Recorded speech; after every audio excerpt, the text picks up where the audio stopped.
But I think what he's trying to tell us is that if we would do the hard work of loving people first, that even when they persecute us, even when they're hostile toward us, they insult us, they do things that we feel are evil against us, that what we ought to be able to do is to speak the truth into their lives, even if it is to say, listen, this is not okay.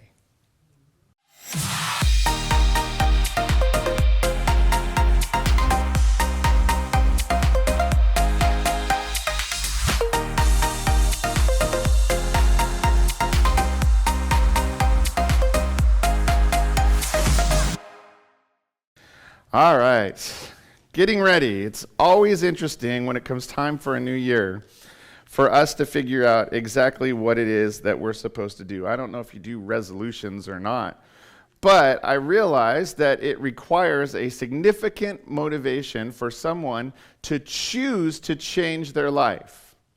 Now, it's one thing to be able to just say, hey, I want to do this or I want to do that, and it's not too hard a lot of times to do something simple. But if there's something major in your life and you want to make a big change, that's where it really needs a lot of motivation. And I was thinking about New Year's resolutions, and I don't normally participate, but there's always times when you start to look and say, what will I be doing? When will I start this? You don't have to wait for New Year, but if that's what you've been waiting for, a couple more days, folks. You better get ready.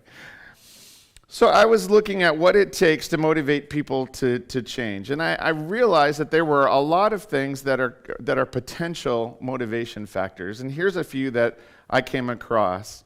One is, and I thought this was interesting, that people change because they want to feel more control in their lives. That there isn't a whole lot that we really feel like we get to control. So if we realize that we can change something in our life and that would give us more control, we tend to do those things. And I thought, well, okay, that makes sense. There are some things that we get to control and we can make that happen. But that's an interesting one that I came across. Another one was that we will make changes that confirm our self-image, what we think of who we are. So if we think that we are a certain way, we will make changes that lead into more of us being seen in that certain way. So it's kind of like if I believe that I'm really a very skinny, fit person, that I would have to figure out how to live a way where I would be more skinny than I already am, I know, and more fit than I already am because I could run a whole 10 feet without getting winded. But one of the ones that caught my eye is one that I've heard many times, and it's called hitting rock bottom. It's a major motivation, and apparently it's especially prominent in those who have been spiraling. And so when you're spiraling, you get a warning sign as you're starting to go down, and hopefully you realize as you get that warning sign that you need to make a change then, but you might not make the change then and keep going, and you hit another one, and then you get another one, and another one, and another one, until finally you've hit rock bottom and you finally decide to make a change. Apparently that one's really common in any kind of addiction. But the one thing that I found most interesting is that it's never usually all just one motivating factor. It's normally several that get together, but there is one that tends to trump them all. And the most effective motivating factor that brings change is fear. Fear is considered the number one. I read an article that talked about how important fear is for getting you to change something you don't necessarily want to do. And it talked about this particular writer who happened to be trying to take a nap, and they kept telling him to get up and do other things, and he wouldn't do it, and finally his mother came in and yanked him out of the bed and dragged him down the hall and threw him out onto the carport. And as he was looking back, the house was on fire.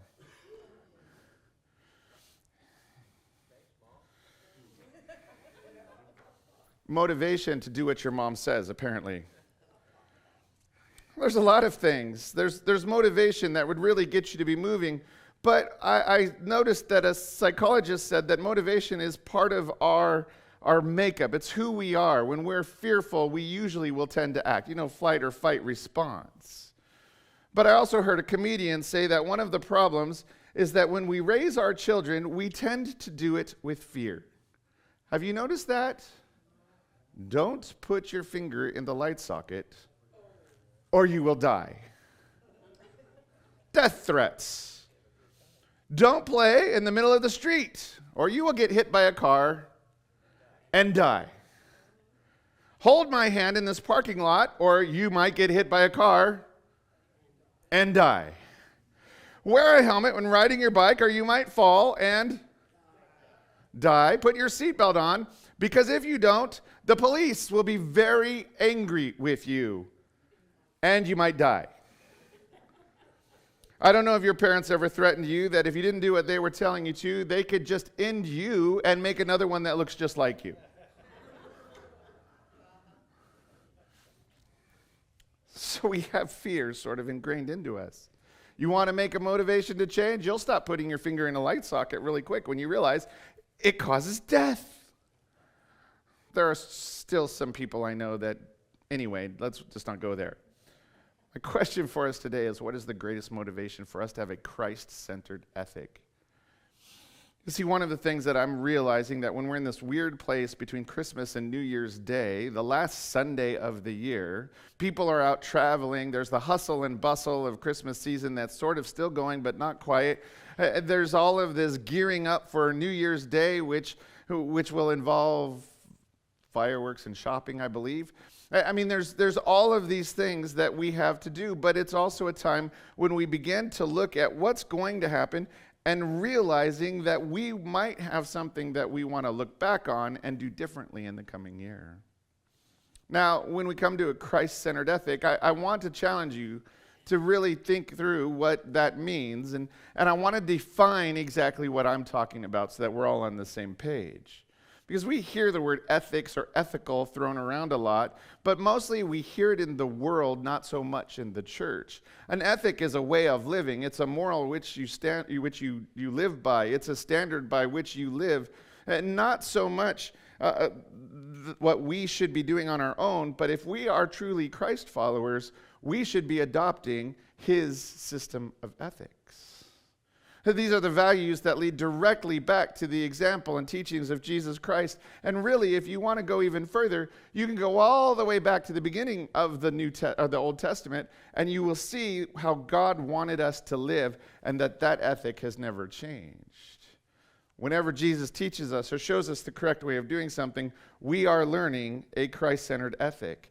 And by the way, if we really learn it, we should be incorporating it into our lives. So let's take a quick look at a couple of verses. First Peter chapter 3, a simple formula for a Christ-centered ethic. Here we go. Finally, all of you, be like-minded, be sympathetic, love one another, be compassionate and humble. Do not repay evil with evil or insult with insult. On the contrary, repay evil with blessing, because to this you were called, so that you may inherit a blessing. Now, before we even move on another step further, I want you to pay close attention to the first 4 words. Finally, all of you. All right? So if I was teaching you a whole bunch of things, and I'm Peter, I get towards an end of what I'm trying to tell you, I say finally, now listen up, because this applies to all of you. He's done things like talked about what it should look like if you're a husband and wife or a child or all those sorts of things. But now he's saying, listen up, because this is for all y'all. Be like-minded, sympathetic, love one another, compassionate, humble. Don't repay evil with evil or insult with insult. Now, part of you begins to go, why did he write that?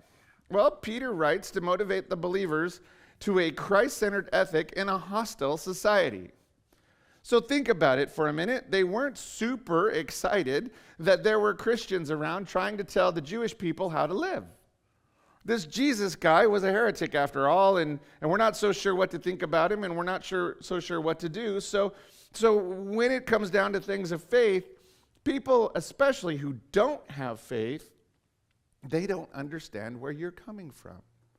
So you may do things that look totally weird to the people who are in society around you. And then, of course, in Peter's time, this was even more common than it is today, although I have noticed more and more today a hostility towards those of us of faith. But if you've gone from death to life, from darkness to light, from being your own little g God to being a servant of Jesus Christ, people aren't always excited about what you're doing, and they may come against you. Peter challenges his readers to be faithful.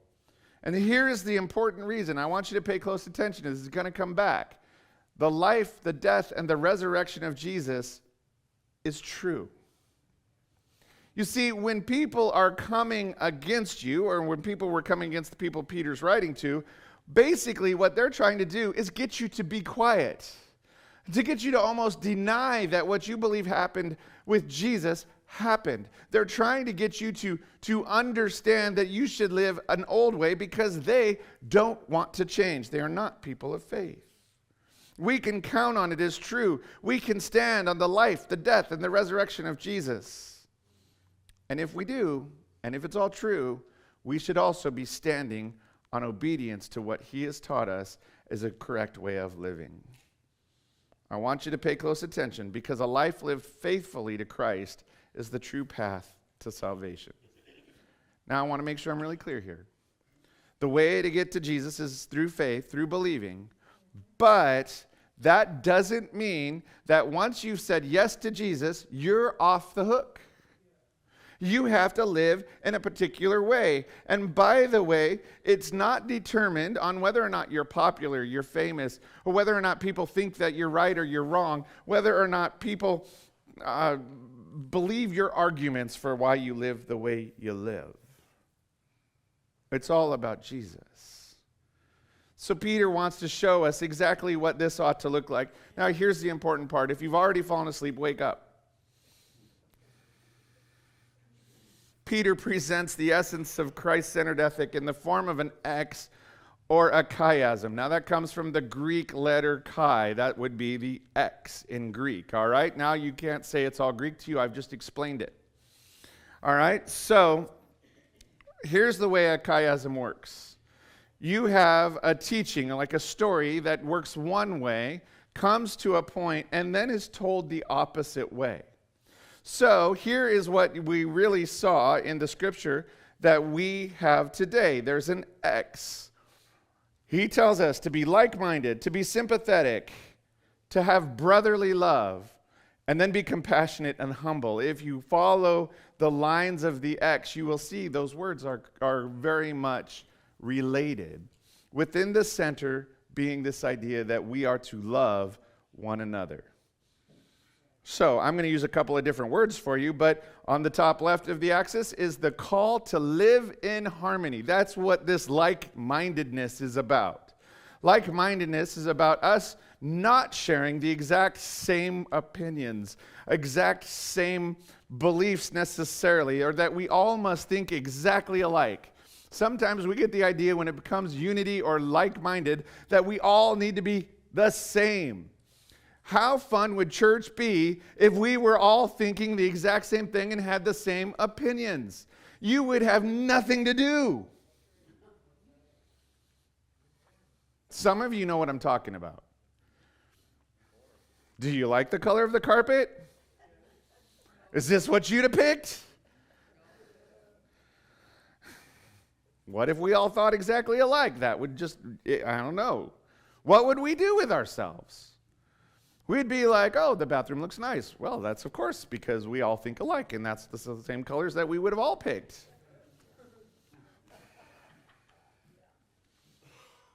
No. Go into our houses and we pick a whole rainbow of colors, right? And sometimes I might walk into your house and go, ooh, interesting choices. And sometimes you walk into my house and go, oh, of course, that's perfect.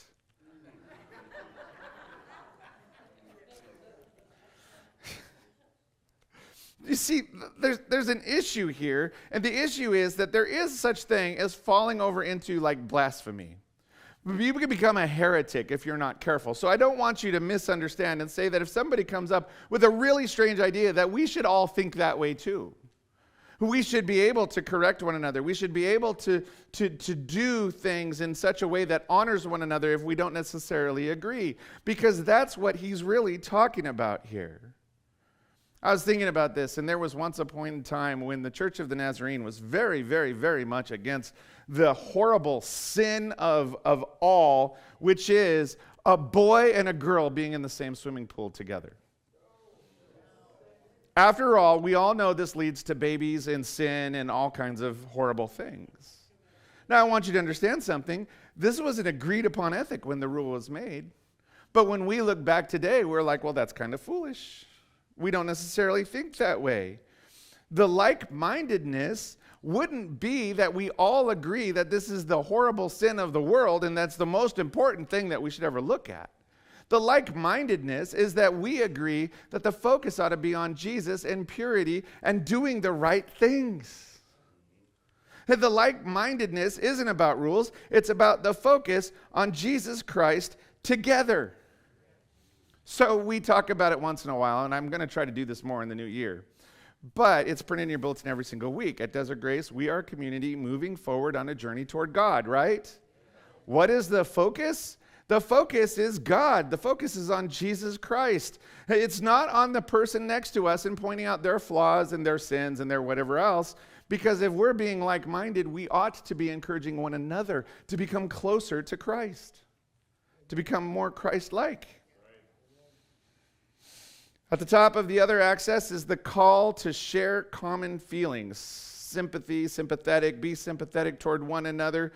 Basically, what this means is that I can see you hurting and I can hurt with you. Do you understand what that means? That means that sometimes we're having a hard time and we can come alongside one another and encourage one another and lift one another up and do things that will help people to be able to come closer and closer to God.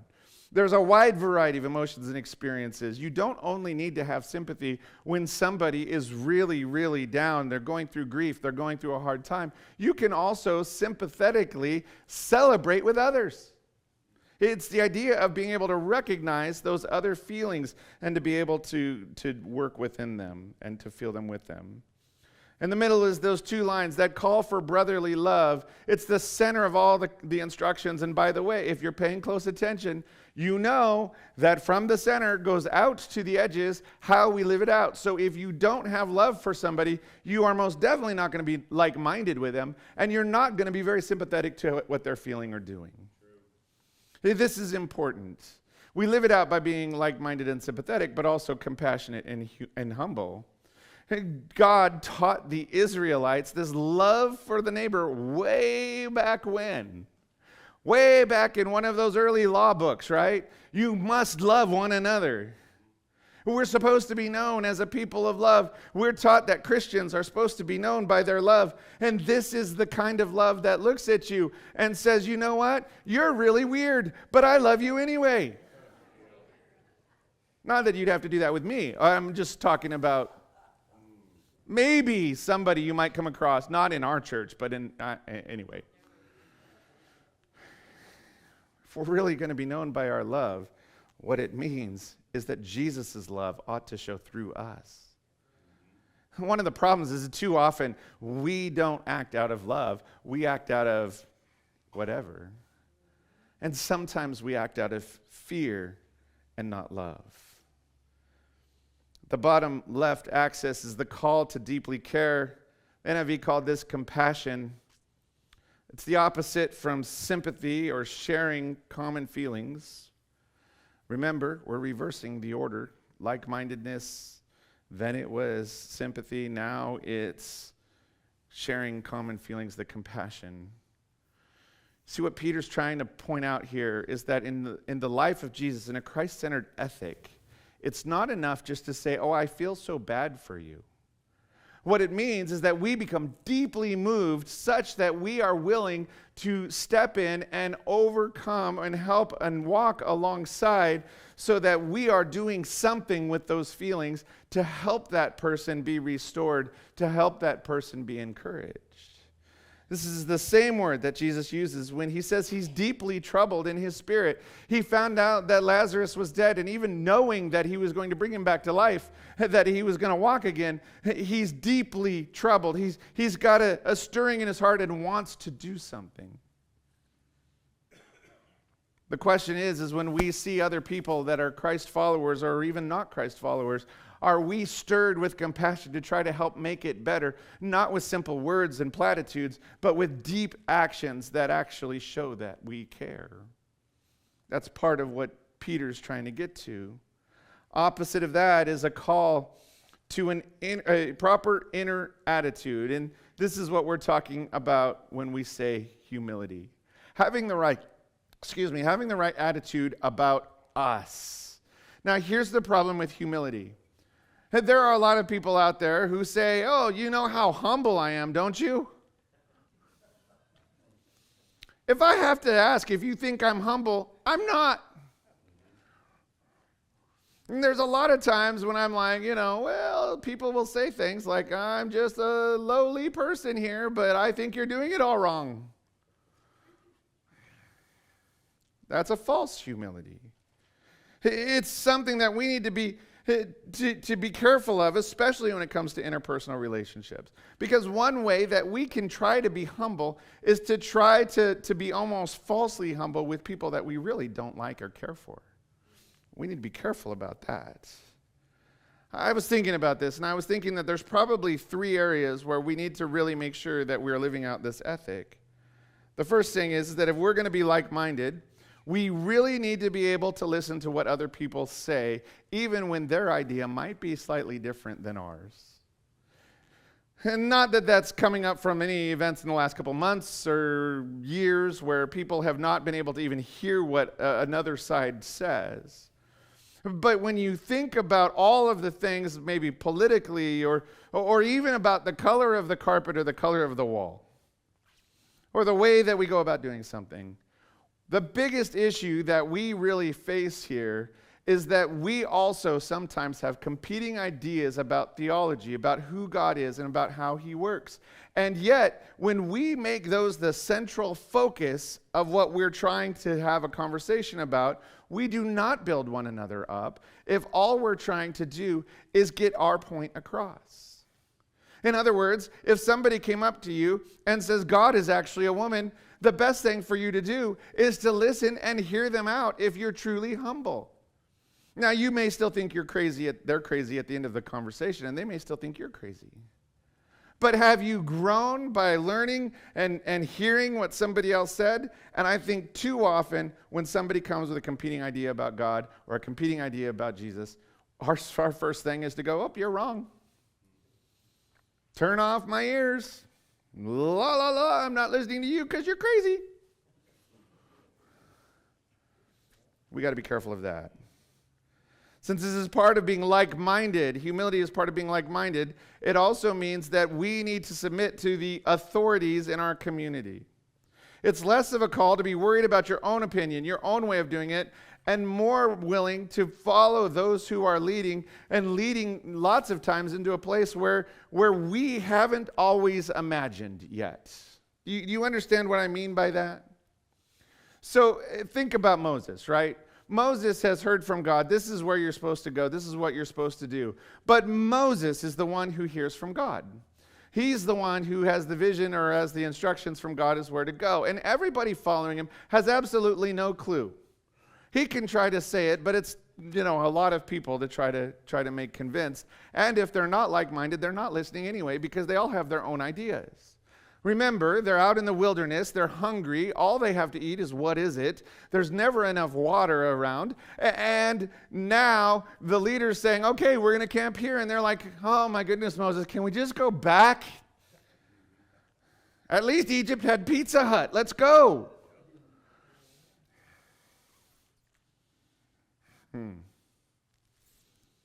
Sometimes it means we have to be willing, even when we can't see where we're going, to be able to ask appropriate questions, but still be willing to submit and follow. Finally, Jesus set the examples that leaders should be serving those they are charged to lead. And you might remember from a couple sermons back, well, maybe a lot of sermons back, that you are all leaders. You are all people who are in a place of responsibility. There are people that you are leading. There are people who are following you. It's more of a responsibility than a luxury to really make sure that you are serving those who you are responsible for. So that's the end of the idea of the way we're supposed to live. This is so many simple things. But here is this idea of being like-minded, sympathetic, acting out of brotherly love, being compassionate, being humble. It's the essence of what it means to live a Christian life. But even if you do that, that doesn't mean life is going to be great. Peter tells his people, despite persecution, Christ followers should always be motivated toward blessing, which is salvation. Don't pay evil with evil. Don't repay insult with insult, but instead give a blessing. So I want you to think about this. Normally, when we see somebody who's against us, who's persecuting us, who wants to argue with us, what we want to do is argue back and to persecute back and to do something back. We like to do that little thing, retaliate, only we would love to do it in a more holy way, right? We don't want to sound like children. What Peter is saying here is that when somebody comes after you and does evil to you, what you ought to be doing is working toward their salvation. In the whole sense of this ethic, what you ought to be doing is trying to help others find their way to Christ, because that's where you are. Now, I want to be really careful here, because I think sometimes we read verses like this, and here's what we think. Somebody is persecuting me, I must be silent. You don't see people persecute Jesus and Jesus just go, all right, I'll take it. Almost every time, he wants the people to come to Christ. He wants people to start believing. He wants them to come to faith. He wants them to have an open invitation that they can also reconcile with God. That's the model that he gives us. And sometimes we think the best model that we can give somebody is to be silent, and then hopefully in our silence they will figure out that the reason we are silent is because we believe in Jesus. How effective is that? If you've ever been married and you can tell that your spouse is upset, and you say the innocent question, not that this happens in my house, but you say the innocent question of, what's the matter? Oh. Have you ever noticed how often nothing is a matter? But it's a very hostile nothing. What are we upset about? Nothing.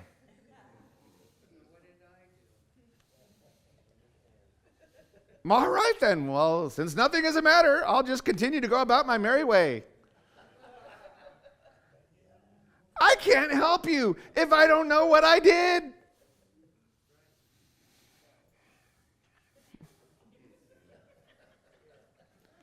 Peter isn't suggesting that we ought to just ignore those who might be against us. Just be quiet. See what happens. I don't think that's a part of what he's saying. You know, in fact, in order to love somebody properly, it's to be able to say, you know what, I'm not sure that you have the right relationship with God. Now, you have to be careful with the way you do this. If somebody's really angry with you, that's probably not the first thing you want to say.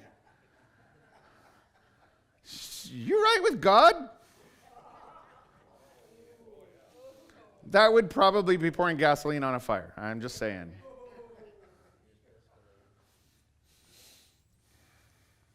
But I think what he's trying to tell us is that if we would do the hard work of loving people first, that even when they persecute us, even when they're hostile toward us, they insult us, they do things that we feel are evil against us, that what we ought to be able to do is to speak the truth into their lives, even if it is to say, listen, this is not okay. This is not how we are to treat one another. I believe that Jesus Christ came so that I can love you, even if you are a real, never mind. You see, if we could call people to salvation that are against us, we're actually starting to live out the command that Jesus gave us, haven't we? Go make disciples of all the nations. Start out with your hometown. You know, you go into your hometown and you're just like, okay, I go to church. People ought to notice. I got to tell you something. Some of your neighbors might notice that you go to church on Sunday morning, but a lot of it's going to depend on how you live the rest of the week. It's just reality. And if you never tell them, for all they know, you have a really important brunch somewhere that you go to every week. They don't know. The blessing that can be inherited that he's talking about there is the blessing not only that we can share with others, but that we receive ourselves. That we really show people that we have received our salvation. You know, when somebody's really coming at you and you're able to just go, okay. That's really important. So what's the greatest motivation for us to live a Christ-centered ethic? I can tell you one thing it isn't, but one thing that's true. If you truly live a Christ-centered ethic, you will be a target for hostility and evil. Good news! Woohoo! Jesus said it. Jesus told you this. Jesus said, hey, good news, you'll be persecuted for my sake, because of me. I don't know how that works, but I thought about some of the motivations we talked about earlier. Wanting to be in control, hitting rock bottom, fear, preserving your self-image. Any of these combinations really fit with living a Christ-centered ethic? I don't think that they really do. I do think, though, that there is one thing that ought to be our motivating factor, the one thing that should truly make us want to live into the way God has called us to live, and it's simply this: to serve him. You see, if we're really going to understand the idea of this, Jesus exemplifies every part of it. The middle there, the brotherly love part. Is there anybody that loves you as much as Jesus? Is there anybody who has been more wanting to be like-minded, having you be like-minded with him, but really try to help you move along? Jesus doesn't come and judge you and go, hey, I know what you're thinking, and oh my goodness. He says, come and follow me. Is there anybody that's more sympathetic to what you're going through than a God who comes from heaven and, being God, humbles himself to the point of being able to walk among us? I can't think of another way to put that out. You see, service to God ought to be our motivating factor in every aspect of our life. And by the way, when we do this, we actually show the world that the life, the death, and the resurrection of Jesus is true. It's real. It's not fake. Because the world doesn't understand it. So what's been motivating you? See, here's the problem that I think we run into. And for those of you who are like, okay, what a nice little reminder this morning. And I knew that going into this, by the way. Though some of you know I hate preaching reminder sermons. But I want to really point something out to you today. There comes a point, if we are not careful, where our faith becomes something different. It doesn't become a relationship with God. It becomes a list of tasks. So that we find ourselves doing things and staying quite busy and doing all kinds of things that are seemingly very holy. But we forget this ethic of loving one another, of showing sympathy to one another, of being humble, of having compassion, of being like-minded, not in the way that we absolutely think things alike, but in a way that we truly serve Jesus and live out his ethic. Now, I'm going to be completely honest with you, and Just kind of let you know kind of how I'm thinking. You are aware that we have a fireworks sale going on. A number of you volunteered to come and be a cashier this afternoon. We'll figure that one out after church. But if you're not careful, here's what happens. We have task number 1. We have task number 2. We have task number 3. We have task number 4. We have task number 5. Down at Walmart, we normally try to open up around 9:15, 9:30, somewhere in there, and we close at about 11 o'clock at night. Did you know that after 11 o'clock at night, we take all the cash down to the bank and drop it in the night drop so that we don't get robbed? And all of these sorts of things. So that by the time that somebody opened up at 9 o'clock in the morning, the day has gone and we're done around midnight or so. And that doesn't include the person who spends the night at the tent to make sure that all of the stuff is taken care of. Now, I'm not telling you that to say, oh, what a wonderful thing we're doing, and all of those tasks are great. What I want to tell you is that it is really easy to get caught up in this task, that task, this task, that task, and forget the reason why we want the money from the fireworks. You see, we're not selling fireworks because we are so hard up for money that we have to do something or we're gonna just go broke. We sell fireworks to fund our youth department. We send kids to camp with that money. We send kids to winter retreat with that money. We send kids to youth Bible quizzing with that money. We send our teens, we have a party for them on every Friday night to hopefully start getting them to bring friends in and to show the love that we're trying to talk about right now and to get that ethic into our youth. We spend some of that fireworks money on things like technology. You may or may not know that about 2 months ago, we bought a brand new computer. The one that runs the projection that you're seeing. Our other one was getting slow and a little bit kind of not always doing what it's supposed to do. When we have some extra money, we sometimes will upgrade things like microphone cables, microphones, some of the live streaming tech. You see, it's not about making money because we got to sell fireworks. It's about watching people be transformed by Jesus Christ. It's about taking that money and doing things that we may not otherwise have to do, or that I would have to stand here and go, all right, everybody, we need to fund the youth department. We're going to keep taking offerings until, by the way, they normally get about $3,500. So we're just going to keep taking offerings until you get what they got to put in. Or how about this? You can't leave until you visited the bake sale. We'll sell you a pie for about $400.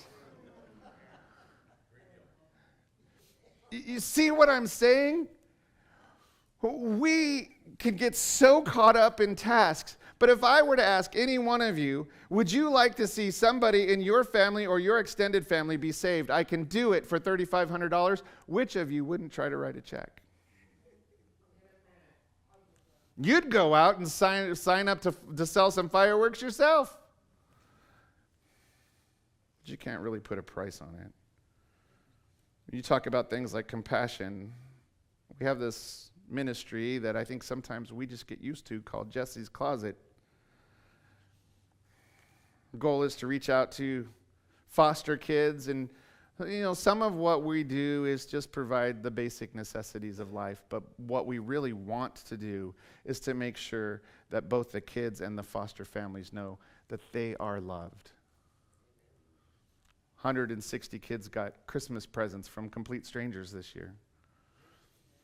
Last time I looked, and that was probably about a week ago, we'd already given something like 420 items away to foster kids this month.